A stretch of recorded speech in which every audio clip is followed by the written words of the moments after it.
Chairman and Senior Partner of the UK and Middle East firms, and I'm delighted to welcome this afternoon Prime Minister, her ministers and representatives of the media to our offices here in Embankment Place. I know you don't want to hear from me, just a few quick words on PwC. We employ 22,000 people in the UK, and over the last year we've recruited 2,500 school leavers, apprentices and graduates to our building's 25 offices across the UK. It's a special week for us because this week we open a new office in Bradford to provide high-quality jobs to the community there.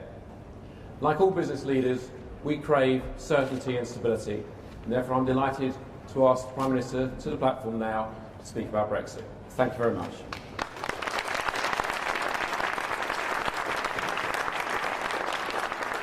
Thank you very much, Kevin.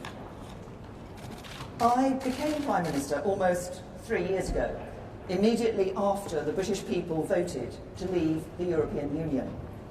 My aim was and is to deliver Brexit and help our country move beyond the division of the referendum and into a better future. A country that works for everyone, where everyone has the chance to get on in life and to go as far as their own talent and hard work can take them. That is a goal that I believe can still unite our country. I knew delivering Brexit was not going to be simple or straightforward. The result in 2016 was decisive, but it was close.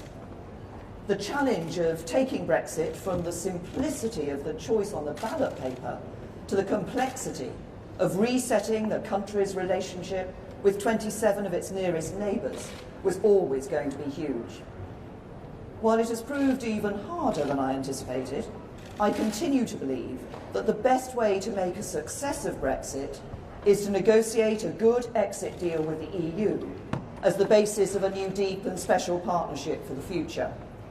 That was my pitch to be leader of the Conservative Party and Prime Minister.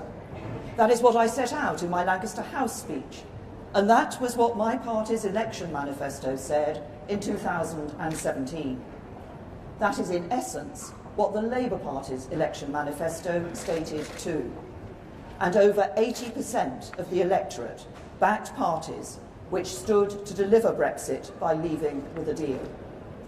We've worked hard to deliver that, but we have not yet managed it. I've tried everything I possibly can to find a way through. It's true that initially I wanted to achieve this predominantly on the back of Conservative and DUP votes. In our parliamentary system, that is simply how you normally get things done. I sought the changes MPs demanded. I offered to give up the job I love earlier than I would like. And on the 29th of March, the day we were meant to leave the EU, if just 30 MPs had voted differently, we would have passed the withdrawal agreement and we would be leaving the EU. But it was not enough. So I took the difficult decision to try to reach a cross-party deal on Brexit. Many MPs on both sides were unsettled by this, but I believe it was the right thing to do. We engaged in 6 weeks of serious talks with the opposition, offering to compromise. But in the end, those talks were not enough for Labour to reach an agreement with us. But I do not think that means we should give up. The House of Commons voted to trigger Article 50.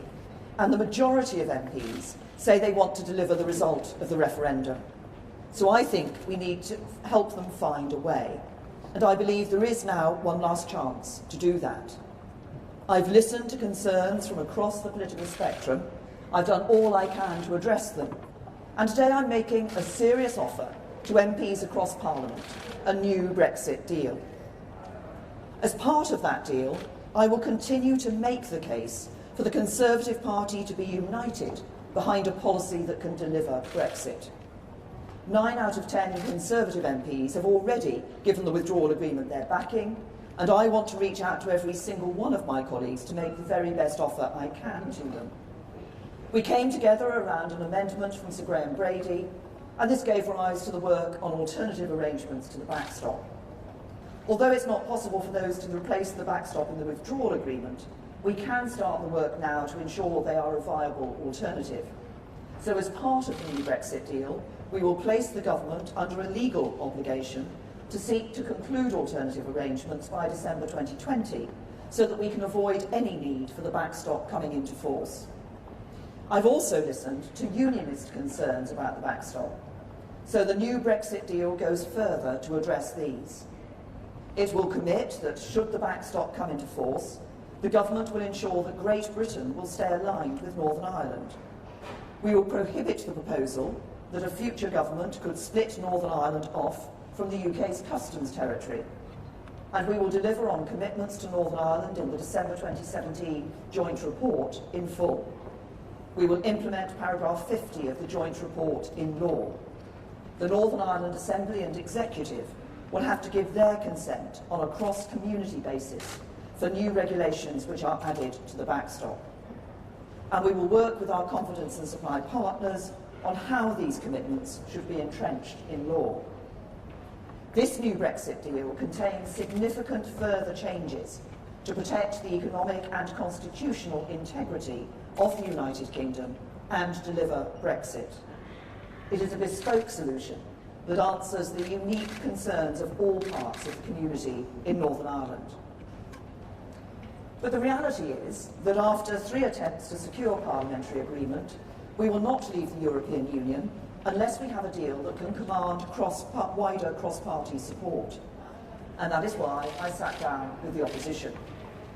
I've been serious about listening to views across the House throughout this process. That's why when 2 Labour MPs, Lisa Nandy and Gareth Snell, put forward their proposals to give Parliament a bigger say in the next phase of the negotiations, I listened to them. So the new Brexit deal will set out in law that the House of Commons will approve the UK's objectives for the negotiations on our future relationship with the EU, and they will approve the treaties governing that relationship before the government signs them. And while the talks with the opposition did not reach a comprehensive agreement, we did make significant progress in a number of areas, like on workers' rights. I'm absolutely committed to the UK continuing to lead the way on this issue, but I understand people want guarantees, and I'm happy to give them. So the new Brexit deal will offer new safeguards to ensure these standards are always met. We will introduce a new workers' rights bill to ensure UK workers enjoy rights that are every bit as good as or better than those provided for by EU rules. And we will discuss further amendments with trade unions and businesses. The new Brexit deal will also guarantee there will be no change in the level of environmental protection when we leave the EU. And we will establish a new independent Office of Environmental Protection to uphold the highest environmental standards and enforce compliance. The new Brexit deal will also place a legal duty on the government to seek as close to frictionless trade with the EU in goods as possible, subject to being outside the single market and ending freedom of movement. In order to deliver this, the UK will maintain common rules with the EU for goods and agri-foods products that are relevant to checks at the border. This will be particularly important for our manufacturing firms and trade unions, protecting thousands of jobs that depend on just-in-time supply chains. The most difficult area is the question of customs. At the heart of delivering Brexit lies a tension between the strength of our ambition to seize the new opportunities that Brexit presents and the need to protect the jobs and prosperity that are built on an interconnected relationship with other European economies. This ambition should not be divisive. There are many people who voted to leave who also want to retain close trading links with Europe, just as there are many people like myself who voted to remain and yet are excited by the new opportunities that Brexit presents. Indeed, I believe one of the great opportunities of leaving the European Union is the ability to have an independent trade policy and to benefit from the new jobs and industries that can result from deepening our trade ties with partners across every continent of the world. But I've never believed that this should come at the expense of the jobs and livelihoods that are sustained by our existing trade with the EU. And to protect these, both the government and the opposition agree that we must have as close as possible to frictionless trade at the UK-EU border. Now, the government has already put a proposal which delivers the benefits of a customs union but with the ability for the UK to determine its own trade and development policy. Labour are both sceptical of our ability to negotiate that and don't believe an independent trade policy is in the national interest. They would prefer a comprehensive customs union with a UK say in EU trade policy, but with the EU negotiating on our behalf. If we're going to pass the Withdrawal Agreement Bill and to deliver Brexit, we must resolve this difference. As part of the cross-party discussions, the government offered a compromise option of a temporary customs union on goods only, including a UK say in relevant EU trade policy, and an ability to change the arrangement so a future government could move it in its preferred direction. We were not able to agree this as part of our cross-party talks. So it is right that Parliament should have the opportunity to resolve this during the passage of the bill and decide between the government's proposal and a compromise option. And so the government will commit in law to let Parliament decide this issue and to reflect the outcome of this process in legislation. I've also listened carefully to those who've been arguing for a second referendum. I've made my own view on this clear on many times. I do not believe this is a route that we should take, because I think we should be implementing the result of the first referendum, not asking the British people to vote in a second one. But I recognise the genuine and sincere strength of feeling across the House on this important issue. The government will therefore include in the Withdrawal Agreement Bill, at introduction, a requirement to vote on whether to hold a second referendum. And this must take place before the withdrawal agreement can be ratified. And if the House of Commons were to vote for a referendum, it would be requiring the government to make provisions for such a referendum, including legislation if it wanted to ratify the withdrawal agreement. So to those MPs who want a second referendum to confirm the deal, you need a deal and therefore a withdrawal agreement bill to make it happen. So let it have its second reading and then make your case to Parliament. Finally, we cannot expect MPs to vote on the same two documents they previously rejected, so we will seek changes to the political declaration to reflect this new deal. So our new Brexit deal makes a 10-point offer to everyone in Parliament who wants to deliver the result of the referendum. 1, the government will seek to conclude alternative arrangements to replace the backstop by December 2020 so that it never needs to be used. 2, a commitment that should the backstop come into force, the government will ensure that Great Britain will stay aligned with Northern Ireland. 3, the negotiating objectives and final treaties for our future relationship with the EU will have to be approved by MPs. 4, a new workers' rights bill that guarantees workers' rights will be no less favourable than in the EU. 5, there will be no change in the level of environmental protection when we leave the EU. 6, the UK will seek as close to frictionless trade in goods with the EU as possible, while outside the single market and ending free movement. 7, we'll keep up to date with EU rules for goods and agri-food products that are relevant to checks at the border, protecting the thousands of jobs that depend on just-in-time supply chains. 8, the government will bring forward a customs compromise for MPs to decide on to break the deadlock. 9, there will be a vote for MPs on whether the deal should be subject to a referendum. And 10, there will be a legal duty to secure changes to the political declaration to reflect this new deal. All of these commitments will be guaranteed in law, so they will endure at least for this Parliament. The revised deal will deliver on the result of the referendum. And only by voting for the Withdrawal Agreement Bill at second reading can MPs provide the vehicle Parliament needs to determine how we leave the EU. So if MPs vote against the second reading of this bill, they are voting to stop Brexit. If they do so, the consequences could hardly be greater. Reject this deal and leaving the EU with a negotiated deal anytime soon will be dead in the water. And what would we do then? Some suggest leaving without a deal. But whatever you think of that outcome, Parliament has been clear it will do all it can to stop it. If not no deal, then it would have to be a general election or a second referendum that could lead to revocation and no Brexit at all.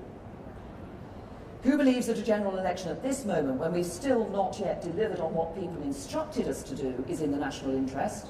I do not. And my views on second referendum are well known. Look at what this debate is doing to our politics.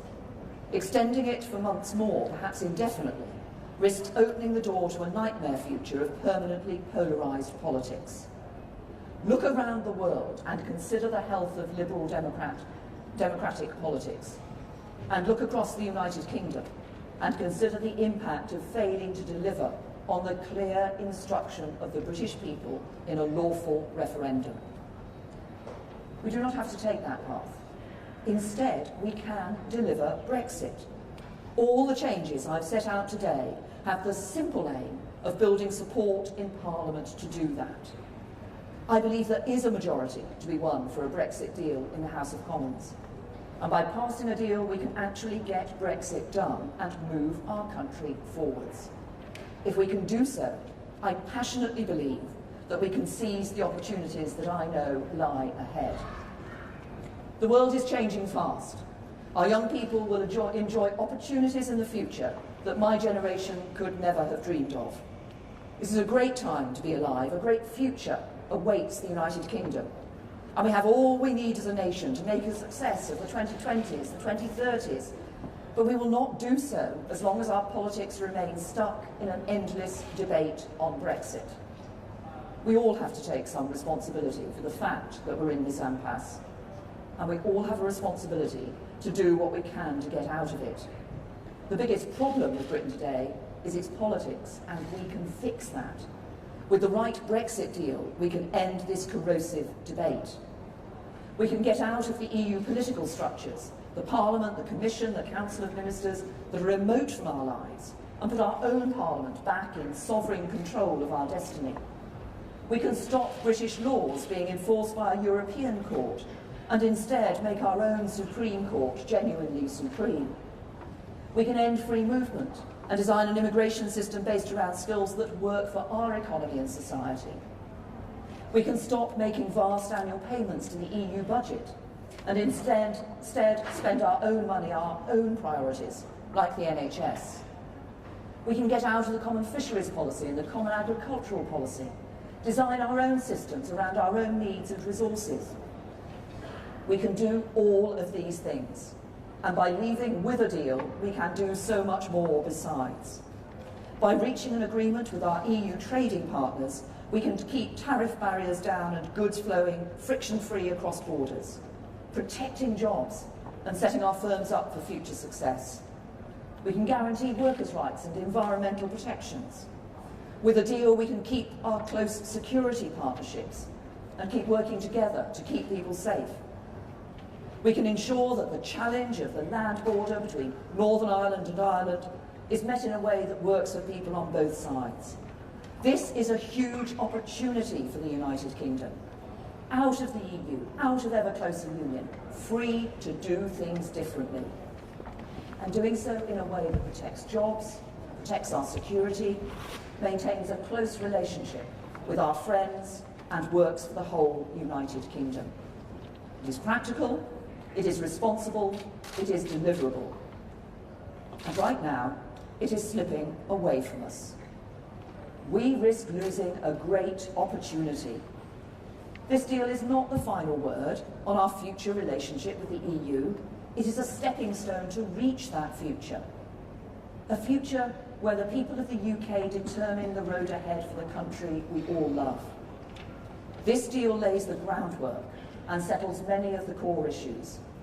But in the years ahead, Parliament will be able to debate, decide and refine the exact nature of our relationship with the EU. Some will want us to draw closer. Others will want to become more distant. Both sides can make their case in the months and years ahead.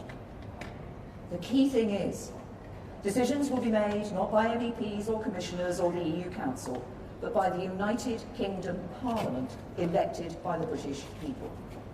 That is what being an independent nation-state is all about. Those debates, those decisions are for the future.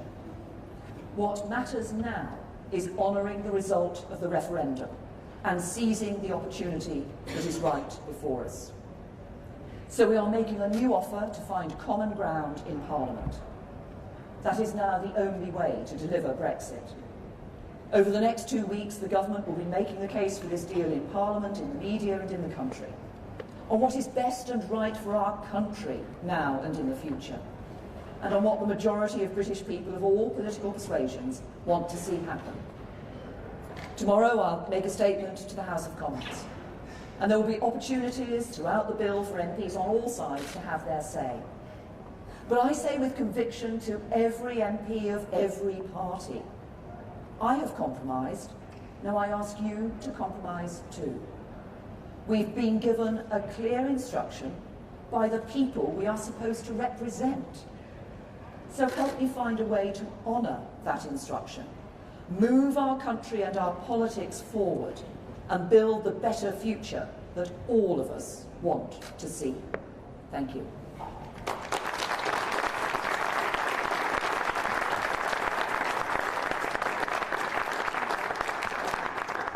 Now, there's little time for some questions from the media.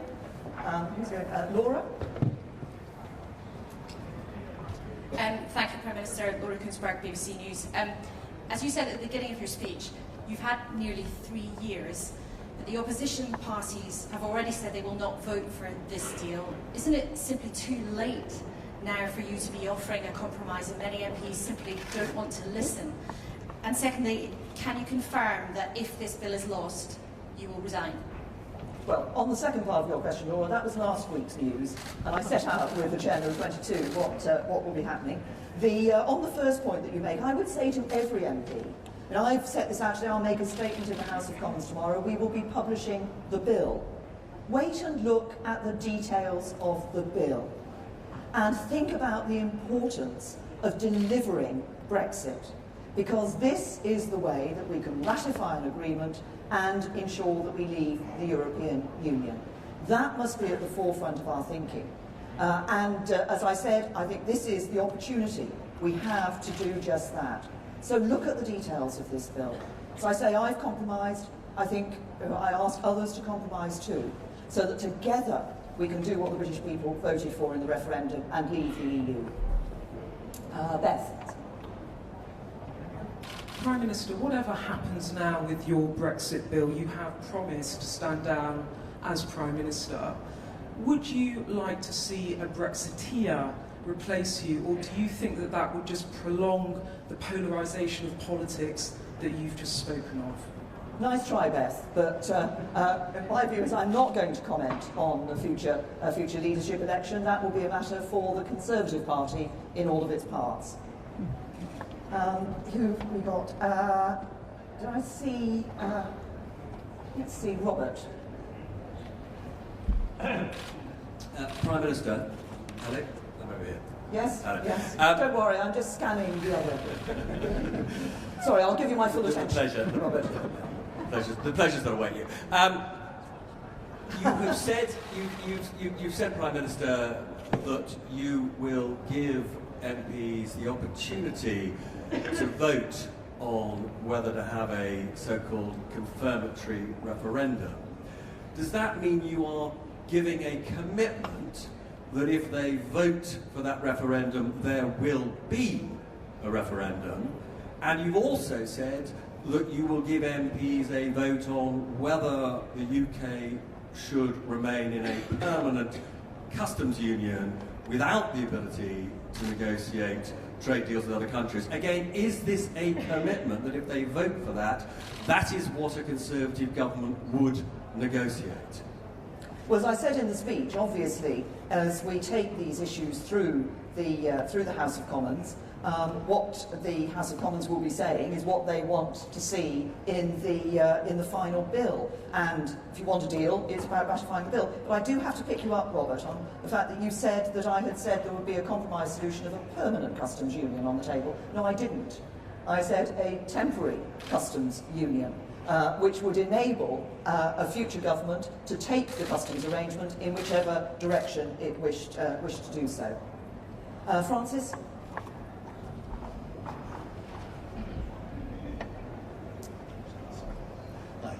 Francis Elliott from The Times. You said you're going to take the case to the country over the next 2 weeks. There are rather important elections on Thursday.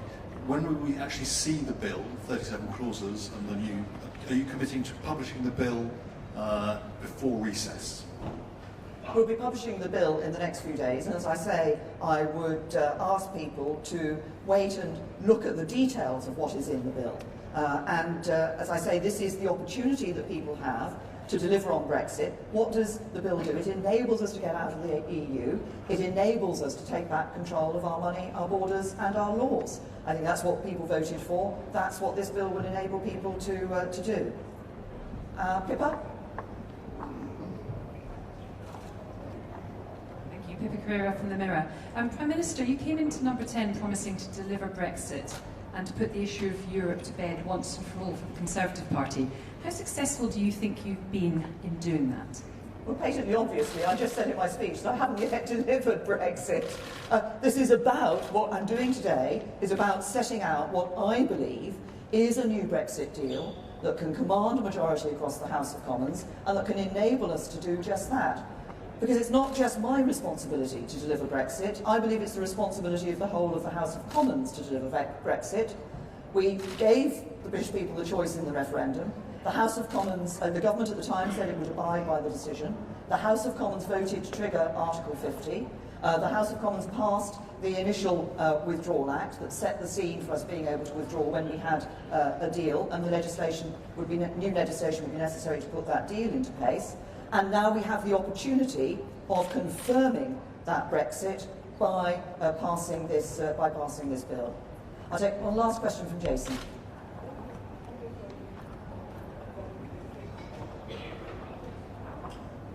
Jason Gross from the Daily Mail.